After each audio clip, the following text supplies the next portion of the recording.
Unilever Bangladesh limited এবং কেও ক্রাডাং বাংলাদেশ যৌথভাবে সেন্ট মার্টিন দ্বীপে কোস্টাল ক্লিন আপ কর্মসূচির আয়োজন করেছে। এই দ্বীপ পরিচ্ছন্নতার উদ্যোগে ৩৫০ জনেরও বেশি স্বেচ্ছাসেবী অংশ নেন। সৈকত থেকে সংগ্রহ করা হয় ১,৫০০ কেজির বেশি পরিমাণ সামুদ্রিক বর্জ্য।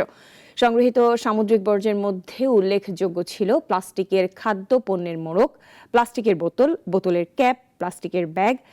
যুক্তরাষ্ট্রভিত্তিক অলাভজনক সংস্থা ওশান কনজারভেন্সি এর বাংলাদেশের সমন্বয়ক প্রতিষ্ঠান কেবি ১৩ বছর ধরে সেন্ট মার্টিন দ্বীপে সমুদ্র সৈকত পরিচ্ছন্নতার কাজ করে আসছে। হিসেবে বাংলাদেশে বিগত কয়েক বছরে প্লাস্টিক নিয়ে কাজ করে যাচ্ছে। প্লাস্টিক যদি বেশি দিন মাটিতে থাকে বা পরিবেশে থাকে তখন এটা ভেঙে যাওয়া শুরু করে।